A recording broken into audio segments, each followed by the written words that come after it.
menggunakan dengan tangannya sendiri ataupun dengan tangan orang lain. Artinya tangan orang lain adalah bukan dengan tangan istrinya ataupun bukan dengan tangan suaminya. Dia lakukan dengan cara meraba ataupun dengan cara menyentuh. Tujuannya itu adalah untuk mendapatkan sensasi yang menyenangkan seperti saat mencapai orgasme ketika sedang melakukan berhubungan seksualitas. Nah, apakah yang dikatakan ini adalah dikatakan dengan onani ataupun masturbasi. Nah, bahasa masturbasi ini udah kita ketahui ya dari bahasa Inggris gitu ya. Kalau onani itu dari bahasa Yunani. Sedangkan kalau di dalam bahasa fikihnya itu dikatakan dengan al-istimna' bil yad, seperti itu. Ataupun nikahul yad ataupun al-adah asyiriyah. Tapi itu hanya istilah saja ya, sama-sama saja mau istimna', mau onani ataupun masturbasi, seperti itu. Mengapa sih orang-orang melakukan masturbasi ataupun melakukan onani? Itu dikarenakan dipicu oleh hormon seksualitas pada dirinya itu yang sedang meningkat. Nah, dan hal itu dikarenakan orang itu mendapatkan stimulasi seksualitas. Misalkan dari pandangan gitu ya. Ya dari pandangan yang sehingga membangkitkan gairah seksualitas pada dirinya. Baik dia melihat secara langsung seperti itu ataupun dia melihat dari majalah-majalah ya, ataupun dari sekarang misalkan dari handphone, dari acara tontonan-tontonan YouTube, misalkan dari wanita-wanita yang maaf-maaf gitu ya, yang cukup-cukup seksi yang terlihat auratnya sehingga menimbulkan rasa gairah seksualitas yang cukup tinggi. Hal itu bisa menjadikan salah satu pemicu. Bisa saja terjadi diantaranya dikarenakan ada sentuhan seperti itu.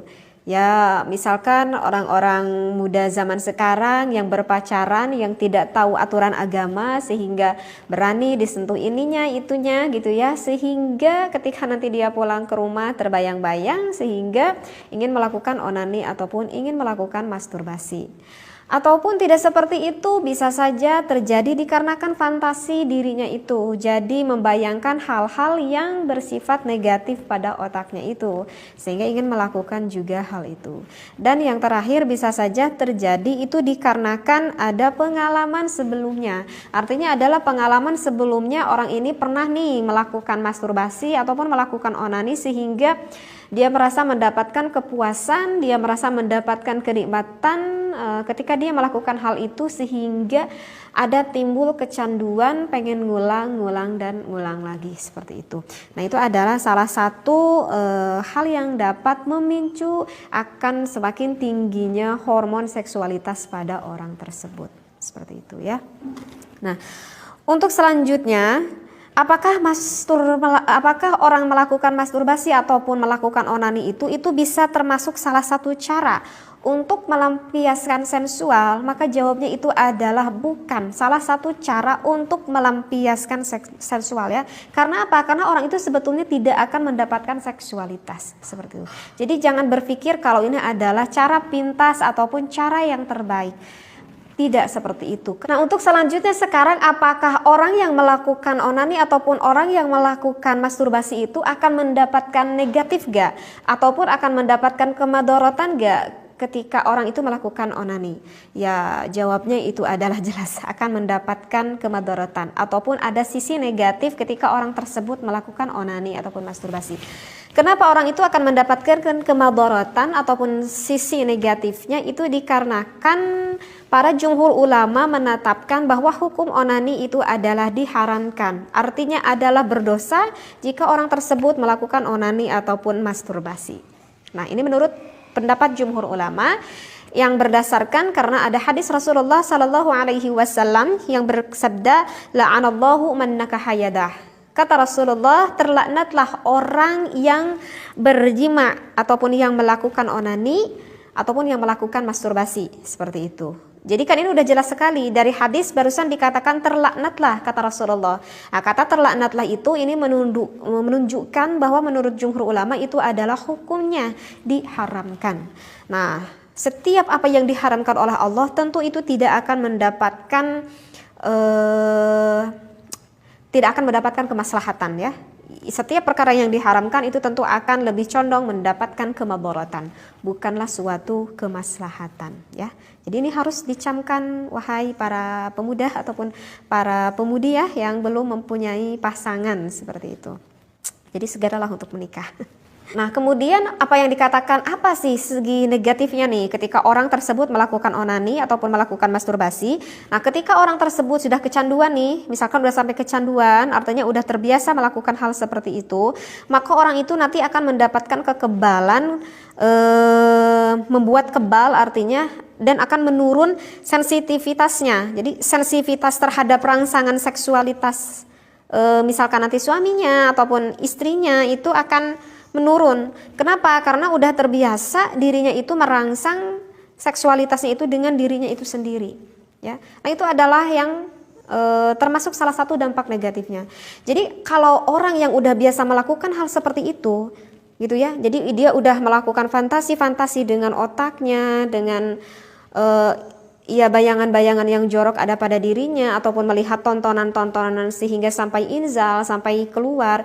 Kalau udah terus-terusan dia melakukan hal seperti itu, dikhawatirkan orang ini nanti kalau misalkan menikah gitu ya, kalau misalkan lelaki nih yang melakukan hal itu, nanti ketika dia menikah udah punya pasangan hidup, udah punya istri, nanti ketika sang istri misalkan meraba suaminya gitu ya, merayu-rayu suaminya, sehingga di daerah dirinya itu ketika udah disenangkan oleh istrinya itu, dia itu tidak terlalu mendapatkan rangsangan ataupun kesenangan ketika berhubungan intim dengan sang istrinya, seperti itu.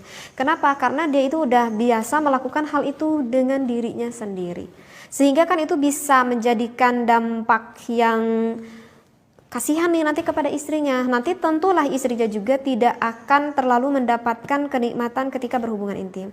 Nanti bisa saja seorang suami itu sehingga menjadi malas berhubungan intim dengan sang istri.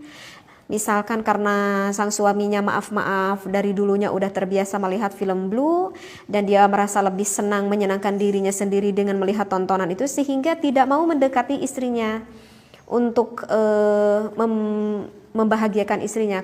Dia tuh merasa lebih puas ketika saya itu misalkan melihat film blue misalkan, sehingga sampai bahkan bisa sampai inzal.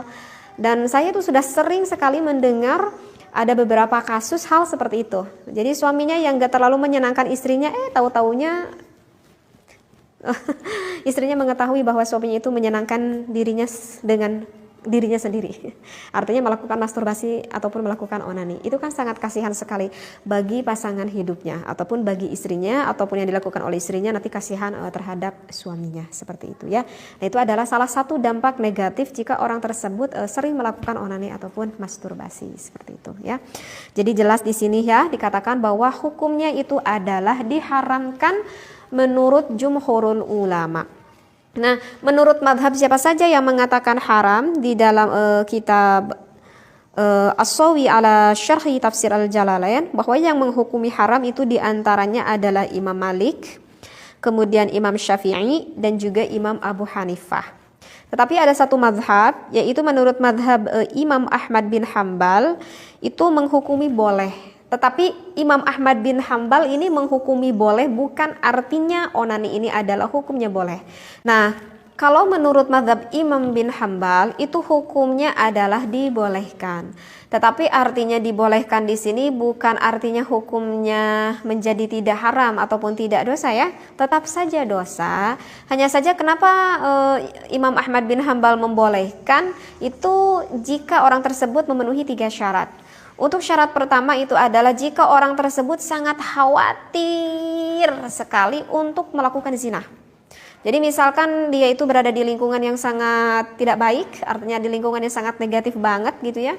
Sedangkan dirinya itu rasa seksualitasnya udah sangat banget tinggi, maka daripada orang tersebut melakukan berzina ya mungkin lebih baik onani menurut Imam Ahmad bin Hambal. Jadi bukan berarti onaninya itu tidak haram ataupun tidak dosa, tetapi dosa zina itu lebih besar daripada dosa onani ataupun dosa masturbasi, seperti itu. Kemudian untuk syarat yang kedua menurut mazhab Ahmad bin Hambal adalah onani itu lakukanlah dengan tangannya sendiri. Tidak boleh dilakukan dengan tangan orang lain gitu. Kalau misalkan dilakukan dengan tangan istrinya, nah kalau dengan tangan istrinya itu bukan dikatakan onani, tidak apa-apa itu. Jadi kan yang dikatakan onani tadi kan yang dilakukan oleh tangannya sendiri ataupun dengan tangannya orang lain. Nah untuk syarat yang kedua, tidak boleh dilakukan dengan tangan orang lain seperti itu. Jadi lakukanlah dengan tangannya sendiri. Apalagi ya, syaratnya itu adalah orang tersebut itu tidak boleh ketika melakukan onani ataupun masturbasi, karena beginilah biar lebih paham ya. Memang rasa syahwat itu Allah berikan kepada kita. Itu sebetulnya bisa menjadikan fitrah, bisa menjadikan pahala amal ibadah jika kita menyalurkannya yang benar, artinya kepada pasangan yang halal, yaitu kepada istri dan juga suami. Maka itu bisa berbuah menjadi ibadah. Nah kemudian bagaimana jika tidak semua orang itu sekarang ini sudah menikah, misalkan bagi yang belum mempunyai pasangan hidup gitu ya, bagi yang masih bujangan ataupun yang masih perawan ataupun duda janda gitu ya, ataupun yang udah punya istri ataupun udah punya suami tapi pasangannya itu jauh, misalkan lagi kerja tuh di luar negeri. Nah kalau begitu gimana dong solusinya nih? Hormon saya ini udah lagi benar-benar tingginya, gairah seksualitas saya ini udah benar-benar memuncak gitu. Maka solusinya itu gimana gitu ya? Misalkan yang bertanya seperti itu. Maka kata Rasulullah, jika rasa syahwatmu itu sedang tinggi, maka lakukanlah berpuasa. Kenapa? Karena berpuasa itu merupakan perisai bagi diri kamu untuk menekan rasa syahwatmu itu. Jadi solusinya adalah perbanyaklah untuk berpuasa bagi orang-orang yang tidak mempunyai pasangan hidup. Itu yang disampaikan oleh Rasulullah. Karena ketika kita melakukan berpuasa, kan kita menyedikitkan makan tuh. Artinya kalau kita menyedikitkan makan, maka akan akan lebih menekan rasa syahwat itu, dan bukan hanya sebatas puasa secara zahir ya, artinya tidak hanya sebatas mengurangi makan minum saja, tetapi lakukanlah berpuasa secara batiniah. Dan memang rasa syahwat itu ada yang keluar secara alami dan ada yang tidak alami. Kalau misalkan rasa syahwat itu yang keluar secara alami, artinya ya rasa syahwat itu yang memang timbul dengan sendirinya gitu. Jadi kalau misalkan rasa syahwat itu yang timbul dengan sendirinya, maka itu sebetulnya tidak terlalu sulit untuk menjauhkannya rasa syahwat di dalam diri kita. Yaitu diantaranya seperti berpuasa, ataupun kita sedang tidak berpuasa, rasa itu ada, maka cobalah untuk berwudu, kemudian ambil Al-Quran, kemudian bacalah Al-Quran. Insya Allah nanti pikiran kita tuh akan fokusnya kemana? Akan fokusnya ke Al-Quran, seperti itu. Ataupun kita lakukan sholat sunat mutlak misalkan, aduh saya mah males untuk lakukan ibadah, untuk berpuasa, untuk ngaji Quran, ataupun untuk memperbanyak memperbanyak sholat, saya itu males misalkan. Maka lakukanlah dengan hal positif lainnya gitu ya. Karena kan ketika kita menyalurkan hal seksualitas itu kan kita sedang menyalurkan energi. Coba kita salurkan rasa energi itu kepada hal-hal yang positif. Misalkan kita perbanyak olahraga, ada rasa itu datang, ujug-ujug datang nih kepada diri kita. Aduh ini udah gak bener nih, udah kita langsung pakai sepatu keluar rumah lari gitu. Maka dengan sendirinya itu akan mudah, hal itu akan mudah hilang seperti itu. Atau lagi males lari, kita punya peliharaan, kita misalkan apa kek gitu ya, ataupun kita bermain apa kek gitu, kita lampiaskan energi itu, dialihkan terhadap hal yang positif. Maka itu tidak akan sulit jika rasa syahwatnya itu yang datang secara alami. Nah yang sulit itu adalah rasa syahwat yang sengaja kita buat, artinya yang gak alami. Kenapa? Karena rasa syahwat itu sengaja kita undang. Ini yang sulit, yang sengaja kita undang. Kenapa sulit untuk mencegahnya? Ya karena udah diundang sama kita, jadi mengusirnya juga susah lah. Kok ya udah diundang sama kita. Misalkan ya apa, kita undang sengaja pikiran kita, karena kita udah melihat hal-hal yang negatif misalkan di tontonan, sehingga terbayang-bayang gitu ya, sehingga meningkatkan rasa syahwatnya. Ya wajar kalau sulit, ya toh dibuat oleh dirinya sendiri, seperti itu. Nah itu adalah salah satu solusi deh untuk orang yang biasa onani ataupun masturbasi. Coba lakukan, alihkan dengan hal-hal yang positif.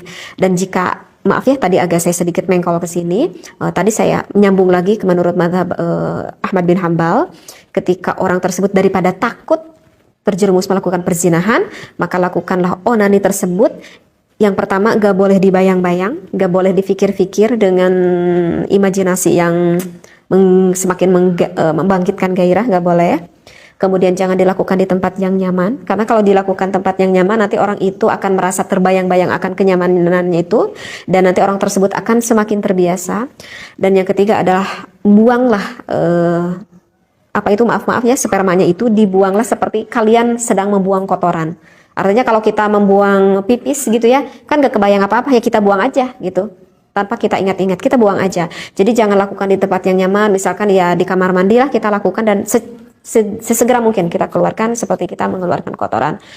Mudah-mudahan Allah meraksa kita ya. Maaf bagi para suami istri yang mempunyai permasalahan, jika ada suaminya ataupun istrinya yang mengalami udah punya pasangan kok masih tetap suka melakukan onani ataupun masturbasi, menurut saya itu harus segera mungkin untuk datang ke dokter yang mengerti ataupun yang memahami di dalam masalah seksualitas. Nanti dokter itu akan lebih paham bagaimana solusinya, karena saya merasa sangat kasihan sekali terhadap pasangan yang sebelahnya, dan jangan sampai kalian terjerumus untuk melakukan yang haram terus menerus sedangkan ada yang halal di samping Anda. Kenapa saya katakan ini? Karena saya agak sering mendengar kasus hal seperti ini, yang melakukan masturbasi ataupun onani sedangkan dirinya itu sudah punya pasangan hidup yang halal yang bisa menjadikan ibadah.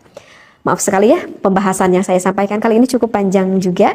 Mudah-mudahan bisa difahami dan kita mendapatkan syafaat dari Allah dan juga Rasulullah Shallallahu Alaihi Wasallam.